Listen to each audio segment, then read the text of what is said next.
Então, acho que isso pode condicionar, né, a estratégia do adversário no segundo jogo da volta, né, porque, de fato, a gente teve o controle, né, quase que absoluto da bola, né, no adversário defendendo muito baixo, né, bloqueando as laterais, o centro, né, com 5, 6 jogadores e impedindo que a gente acessasse, né, a área pelo centro. As oportunidades que nós acessamos foram muito jogo lateral e com cruzamentos. E dentro da característica dos nossos jogadores, né, os cruzamentos eles tinham que ser rápidos e não com trajetória alta pela estatura dos atletas que nós temos à frente. Né, não foi um jogo vistoso, né, não foi um bom jogo, mas foi um jogo com volume que poderia ter nos dado um resultado diferente, né? Os 2 gols anulados, né, a penalidade perdida, as inúmeras oportunidades que a bola ficou viva dentro da área e a gente não encontrou, né, um pé para empurrar para o gol. Né? Eu acho que fomos poucos eficientes, né, nas outras oportunidades, talvez nos faltou competência em algumas outras. Porém, é uma vantagem, né, que a gente não considerando a diferença de hierarquia das duas equipes, né, é sempre importante a gente vencer no jogo de ida, ainda mais dentro de casa. Boa noite, Roger. Pedi para você falar sobre a sua escolha do Raikkonen para compor o banco de reservas hoje, fazer a estreia e, se não é o desvio depois da cabeçada na mão, se tornaria o jogador mais jovem a marcar um gol com a camisa do Internacional. Então, a escolha foi justamente pela ausência, né, do Borré, pela impossibilidade de poder contar tanto com o Ricardo quanto com o Luca, né, e imaginando que a gente poderia, em algum momento, ter que lançar a mão de um jogador de mais referência dentro da área pelo tipo de jogo que ia se apresentar. Né, e, de fato, foi o que aconteceu. Né, eu não quis fazer uma mudança no intervalo, né, mas salentei para os atletas que, com 10, 12 minutos, se a gente não encontrasse as soluções que a gente tinha apresentado ali nos últimos 15 minutos, eu acho que a gente finalizou bastante ali, eu ia começar a fazer as trocas, né, para deixar o time um pouco mais ofensivo e que combinaram também, posteriormente, com a entrada do Raikkonen. Né, justamente para que ele se concentrasse entre os zagueiros e deixasse o Wesley flutuar um pouquinho mais, com apoio dos laterais ao mesmo tempo, e o Fernando já na linha de zagueiros, para a gente, né, ter uma qualidade boa de saída de bola, à medida que a gente estava quase que o tempo inteiro com a bola. Né? É uma pena. Né? Eu penso que, na minha opinião, o lance foi inconclusivo, e na inconclusão do VAR, né, a decisão do campo tem que prevalecer. Né? Na minha opinião, estou se invertendo os papéis, mas se não é responsabilidade minha falar, né, já me estressei, já me desgastei bastante falando a respeito disso. Roger, boa noite. Queria te ouvir sobre o Gustavo Prado, que entrou, fez o gol hoje decisivo, também acrescentando, dando outra vertente para a tua equipe, e também sobre os dados estatísticos do levantamento das bolas alçadas na área, os cruzamentos, 76, 21 corretos e 55 que não tiveram o mesmo efeito. Queria a tua avaliação sobre esse recurso para essa partida, dentro dessas características desse jogo, com uma equipe bem fechada hoje. Então, eu acabei de responder para o teu colega que justamente, né, pela estatura dos nossos jogadores, né, nós tínhamos que buscar o cruzamento mais rápido do que com trajetória mais lenta, com exceção dos escanteios, né, e das faltas que a gente leva os zagueiros para a área. Né? A gente sabia o tipo de característica que ia vir, o adversário, né, e ocupamos a área com bastante gente. No primeiro tempo, né, essa bola, né, ou ela, quando a gente não conseguiu acessar, o adversário rebateu ela para a entrada da área, e aí sim a gente estava um pouco longe do rebote, e essa segunda bola acabava ficando sempre com o adversário. Né, eu reposicionei no intervalo, mostrando para os jogadores, né, que a gente estava pesando a área com pelo menos 3 jogadores, mas essa bola estava ficando viva de rebote e a gente não estava conseguindo acessar ela na entrada da área, né, e, por consequência, poder fazer uma finalização de média distância ali, né, que também era uma arma que a gente imaginava que ia precisar usar, à medida que ia estar congestionado a área e os lados do campo, a gente ia acessar apenas com cruzamentos, né, porque as infiltrações estavam difíceis. É o tipo de jogo de alternativa que você busca, não tem outra solução. O adversário vai te bloquear os lados, de alguma maneira, o centro, e você, pela estrutura do adversário, com 5, 6 jogadores, ele te empurra para jogadas de ultrapassagem quase que em cima da linha lateral. Né, e o recurso que sobra é exatamente, né, os cruzamentos. Contra a Juventude não foi diferente. A diferença é que, ao acessar o lado, a gente conseguiu os escanteios, e dos escanteios a gente conseguiu 3 gols. Então, o número de cruzamentos e o percentual de acesso a ela, quanto deu?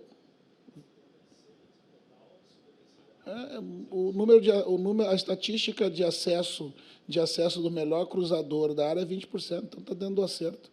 Né, não tá longe do acerto. Né, e a quantidade, sim, é pela alternativa que a gente conseguiu encontrar dentro de uma defesa muito fechada. Né? De novo, para mim, isso é o time buscando alternativas diferentes um pouco. Né? A gente jogou em 40 metros, né, dentro do campo do adversário, com 11 jogadores, né, com a possibilidade de acessar o lado, mas, de novo, com os nossos jogadores com a estatura, não para cruzamentos com parábola, né, mas cruzamento rápido, aí sempre tem um pé por baixo. Né? Talvez o que nos faltou foi, que eu saliento muito para os atletas e faço muito trabalho de finalização, matamos um pouco o primeiro pau. Né? O cara da bola rápida muitas vezes acessou essa bola porque a gente estava esperando uma bola mais de parábola. Né, por trás desse jogador, que geralmente é um jogador alto e um zagueiro. Né, isso talvez tenha nos faltado. Né, eu devo ter contado ali da beira do campo, né, pelo menos, sei lá, 6, 7, 8 bolas entre primeiro e segundo tempo, que aquele cara, quando chega em linha de fundo, que acessa a bola rápida, né, interferia ali na primeira trave, não deixava essa bola passar. Né, talvez tenha sido o nosso defeito. A estratégia de buscar era a alternativa que a gente conseguiu para esse jogo. No jogo, na coletiva passada, um dos colegas de vocês me perguntaram sobre a utilização, né, dos jovens, né, para esses momentos. Né, e eu disse que elas iam voltar a acontecer porque, né, a sequência estava muito grande e, inclusive, ter colocado os atletas a jogar no 20 era uma forma de manter eles com o jogo, né, dentro do corpo. E o Prado já tinha entrado bem no jogo contra o Juventude, e contra o Nacional, acho que ele entrou também. E hoje o que eu cobro do Prado é exatamente isso. Né? O Prado é um ponta, né? Assim com que era um meia antes, e que não tem o hábito de atacar o segundo pau, estar dentro da área quando a jogada está se desenhando para o outro lado. Né? E eu tenho cobrado isso do Prado desde o ano passado. Tu não é um ponta que, por vezes, vira segundo atacante. Né? No modelo que eu uso, tu é um segundo atacante que faz jogada de ponta. E, quando a jogada está se determinando pelo outro lado, tu tem que ser o cara que tem a condição de finalizar essa bola de dentro da pequena área. Né? Se tu está esperando a bola de rebote ou a bola de marca de pênalti, né, essa bola é do volante, que acessa por última área. Né? E ele hoje fez um gol justamente ali, frequentando a área, né, e, como eu digo para eles, a chave do cofre está dentro da área. Né, ali está a chave do cofre. E a chave do cofre é igual aquela chave das nossas casas, de todas as portas do apartamento, que uma delas abre todas as outras. Né, então, procura a área. E hoje ele encontrou o gol dentro da área, no lugar que ele deve estar. Roger, boa noite. Boa noite. Há algum tempo a gente já vem te perguntando em relação a desempenho, ou uma queda de desempenho no time do Internacional. Claro que nos últimos jogos o Inter teve confrontos importantes de Brasileiro, de Libertadores. A minha pergunta, te preocupa ter um desempenho abaixo contra um time da 4ª divisão do Campeonato Brasileiro? E como que isso tem sido trabalhado por ti? Se tu admite essa queda de desempenho e como melhorar nessa sequência forte de jogos? Sim. Não, me preocupa a gente ter o volume que a gente teve contra um time, né, de hierarquia diferente da nossa e não ter sido competente para efetivar, para concretizar essas oportunidades em gol. Mesmo assim, né, como eu disse, se o jogo tivesse terminado 4-0 hoje, né, ele poderia, porque, além da penalidade desperdiçada, teve 2 pênaltis, dois lances de gol anulados, que daria o placar de 4-0. Né? O que me preocupa é justamente a gente, em alguns momentos, ser pouco eficiente no volume de jogo que a gente tem. Né? Um time ele tem que trabalhar para criar oportunidades de colocar os atacantes na cara do gol e para que eles definam com capacidade e sofrer menos. A gente, ultimamente, tem sofrido, com exceção do jogo contra o Nacional, poucos gols e temos tido um volume de oportunidades criadas e nosso aproveitamento tem sido baixo. Né? A gente pegar os nossos jogadores de frente, né? O Wesley foi um jogador de 13 gols no ano passado. Esse ano ainda não conseguiu balançar as redes. Né? O Vitinho foi um jogador de 5 gols no campeonato estadual e depois, nesses jogos todos, ele não conseguiu voltar a balançar a rede. O Enner no campeonato estadual, né, tanto que alçou o protagonismo da titularidade, né, com um gol, inclusive, nos jogos finais, e de lá para cá também não tem conseguido, e com grandes oportunidades sendo criadas para esses caras de frente finalizar. Né? Isso sim, a busca das alternativas, o que me preocupa, na verdade, é esse mau momento individual dos nossos jogadores de ataque, isso sim. E a gente busca no dia a dia, né, essas soluções, esse volume de oportunidades que a gente cria, que a gente tenha um melhor aproveitamento. Né? Com relação à instabilidade coletiva, eu não vejo ela como um todo, eu vejo de um setor, que é um setor muito importante, né, que é o setor de definição, né, do time, e a gente sabe que quando esse setor ele não funciona adequadamente, né, o time acaba sofrendo, que não é só impedir que o adversário faça gols, né? A gente precisa balançar as redes. Roger, boa noite. Queria te ouvir sobre duas questões. Primeiro, né, o Inter encerrou uma sequência, né, jogando em Porto Alegre, né, que veio desde jogo com o Fortaleza, e agora vem para 4 jogos longe de casa, entre Libertadores e Brasileirão, especial Libertadores, né, com um grau decisivo importante. Você preservou alguns jogadores hoje, imagino, né, que estavam fora da lista. Queria te perguntar se você terá alguma novidade para esses jogos fora, né, vindo do DM, e também te perguntar como chega o Inter fisicamente para esses 4 jogos. Né, afinal, a gente sabe que são jogos duros. O Inter, né, se não estou enganado, ganhou pela última vez fora de casa contra o Grêmio na final do Gauchão, vem de alguns empates no Campeonato Brasileiro e na Libertadores também. Como é que você está enxergando, né, esse momento físico do Inter? O Inter chega da forma como você gostaria após essa sequência em Porto Alegre? Vai chegar, espero eu, descansado na medida do desgaste que essa sequência traz. Não dá para a gente se iludir e acreditar que uma sequência grande com jogos quarta e domingo não vai trazer nenhum nível de desgaste. Né? A gente vai ter que fazer uma escolha, né? A escolha entre trabalhar estrategicamente para esses confrontos, equilibrando muito com o descanso dos jogadores. Né?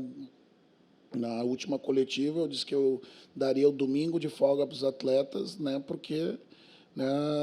e troquei pela concentração de ontem à noite, né, para que os atletas pudessem descansar no hotel e a gente controlar a alimentação deles.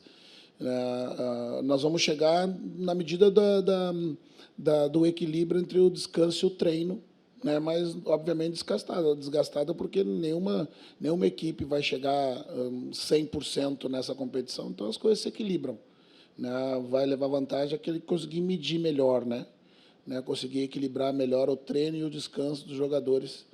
Né, nós acho que passamos abril, né, com nota boa.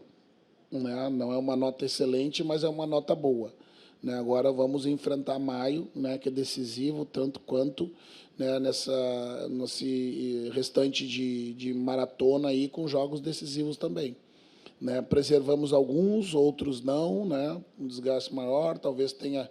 Eu acho que o Carbo talvez tenha a condição de se juntar a gente daqui a pouco.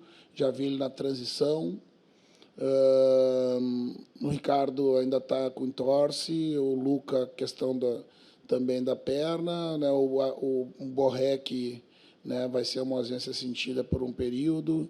Né? Não teremos muitos retornos, né? Mas os que estiverem vão estar em boas condições de nos ajudar. Roger, dentro das tuas escolhas que você fez, você colocou o Fernando e o Thiago Maia, dando mais uma oportunidade para o Thiago Maia. Agora há pouco, numa resposta, você falou na questão da segunda bola, e principalmente naquela bola que ficou pingando ali na entrada da grande área, ou até mesmo perto da marca da Cal, e tu mencionaste que um volante poderia entrar ali e fazer isso. Eu queria te perguntar o seguinte: semana passada, no jogo passado, a gente falou muito da questão do mental. Esse mental pode ter atrapalhado, até principalmente o Thiago Maia, que pisava muito na área, era um jogador que era quase que um elemento surpresa, né, nessa área. Isso pode ter atrapalhado também? Não, penso que não, porque o Thiago se movimentou muito, né, para criar espaços e buscou muitas profundidades, né, de corredor central para meios corredores, tentando encontrar uma brechinha ali e receber essa bola mais perto da área para ter um chute ou para ter um cruzamento. Então, em muitos momentos, ele não estava disponível para essa bola ali, né? Ele entrou num dos cruzamentos, ele deu até, acho que finalizou de cabeça no primeiro tempo, né? Mas não foi especialmente a figura do Thiago que nos faltou ali, né? Foi a gente andar inteiro para dentro do campo, né? Nesse momento, preencher ali a entrada da área, né? Poderia até ser o Fernando, né? Mas a gente ainda estava um pouco atrás com os nossos dois zagueiros, né? E a nossa compactação ofensiva para preencher a entrada da área, que não foi bem feita no primeiro tempo, por isso que essa bola ficou viva, e algumas vezes até com o adversário ali, sendo que a gente podia, no mínimo, disputar essa bola e fazê-la permanecer ali no redor da grande área. Não penso que não, acho que o Thiago fez um grande jogo, né? O que eu cobrei do Thiago, e ele pediu mais tempo em campo, né? Ele teve no jogo passado e esse jogo começou, né? Eu estava cobrando dele uma agressividade maior nos dois momentos, né? Tanto na capacidade defensiva, que ele sempre se mostrou muito potente, mas também que ele agredisse a área do adversário, que ele desse opções para os adversários, que ele controlasse o jogo com a sua técnica. Eu acho que ele aproveitou bem esse jogo, né, que foi dado a ele. Roger, boa noite. Boa noite. Em resposta ao colega, você citou que não quis fazer as trocas no intervalo, mas que avisou que poderia fazê-las em torno de 12, 15 minutos do segundo tempo. Qual foi a análise do primeiro tempo para que essas trocas não fossem já realizadas ali no intervalo do jogo? Obrigada. Porque a gente cresceu no final do primeiro tempo, né? Acho que os últimos 15 minutos ali foi o período que a gente finalizou mais a gol, conseguiu encontrar algumas soluções ali com o Aguirre, com o chute do Wesley de média distância, né, com o Tabata, né? Então, esse final de primeiro tempo me fez permanecer otimista que a gente iria seguir com esse volume no começo do segundo tempo, né? Como a gente não conseguiu da mesma forma, né, ao sem mão das substituições que a gente imaginava para aquele momento. Boa noite, Roger. Tu falaste que era uma alternativa de jogo, cruzar a bola rápida. Não, te parece muito pouco para um time tamanho do Internacional, enfrentando um time de uma categoria bem abaixo, utilizar 76 cruzamentos, sendo que dentro da área o Internacional tem um centroavante que não combate, que não pula. O Ener, quando foi substituído, Roger, ele foi vaiado pelo Beira-Rio, não pela má atuação, mas pela má vontade que ele saiu de campo, interpretando o resultado. Não teria que ter um pouco mais de coragem, de repente, botar o menino a jogar desde o começo, já que é um homem de área que vai ter bastante cruzamento? Desde o começo do jogo? Botar o Raikkonen no lugar do Ener? No começo do jogo? Poderia, né? Mas eu preciso fazer uma gestão do meu processo. Como é que você acha que eu vou gerir meu vestiário tomando esse tipo de atitude? Não funciona assim. Não funciona assim, Jair. Não é tão simplista assim como se imagina do alto da cabine, né, com o microfone na mão. Não funciona dessa forma, né? Eu preciso permitir que aqueles que tiveram um puta de um protagonismo no campeonato estadual e que muitos me cobraram a titularidade do Ener e que agora entende que ele está de má vontade, que ele consiga se recuperar em campo. Não funciona dessa forma. E eu não trabalho assim. E os momentos que eu coloquei o Raikkonen em campo, eu dei a oportunidade do Ener, no segundo tempo, se reencontrar. E quando ele não conseguiu, que é o dever do treinador, eu oportunizo para um menino de 16 anos. Mas não funciona assim. Não é tão simplista assim como a gente imagina que é. Roger, sobre o Valência e ainda sobre a saída de campo, que de fato irritou o torcedor ali, pelo fato de ele sair caminhando em um momento onde o Inter precisava acelerar os processos e buscar o gol dentro de um empate. Tu falastes anteriormente que muitas vezes, quando o ambiente está negativo para o jogador, é importante até preservar ele, dar a chance dele de se recuperar no treino. O Valência hoje não tem um reserva imediato, porque é o garoto de 16 anos, o Borré está machucado, o Luca está machucado, o Ricardo Matias está machucado. Como gerir este processo? Acho que não tendo a possibilidade de preservar o Valência de um ambiente ruim, como ele enfrentou hoje. Gente, na opinião do ambiente externo, o melhor é sempre quem está fora. Né? Não faz muito tempo que eu era cobrado pelo bom momento do Valência porque ele entrasse no time. Né? Porque a crítica vinha em cima do Borré, que não vinha bem. Né? A avaliação, por vezes, descontextualizada ou parcial, né, sobre tá bem, tira, tá mal, tira, tá bem, coloca, não funciona dessa forma. Né? E quando eu digo que a gente precisa dar oportunidade, por vezes, né, do jogador, né, descansar ou recuperar seu protagonismo fora do campo, ela também vale para que eu permita que o jogador que até bem pouco tempo fez um dos gols mais bonitos do estádio Beira-Rio possa se recuperar em campo. Eu não vi o Valência de má vontade. Né? Ele pode ter saído devagar, decepcionado com a própria atuação dele. Isso não diminui a capacidade do Valência. Né? Talvez a urgência da necessidade da gente vencer a partida, apenas isso. Né? O que a gente não pode fazer é julgamentos precipitados, envolvidos e cheios de emoção, né, do coração. Né? Eu estou aqui para avaliar tecnicamente. Né? E, tecnicamente, hoje não foi só o Valência que não teve bem. Né? Houve outras individualidades, mas nós não fizemos um mau jogo. Né? Poderia ser melhor. Né? Poderia ter construído uma vitória maior. Né? Mas, para hoje, né, foi o que a gente conseguiu fazer, né, num jogo abaixo, né, mas que poderia ter um resultado diferente.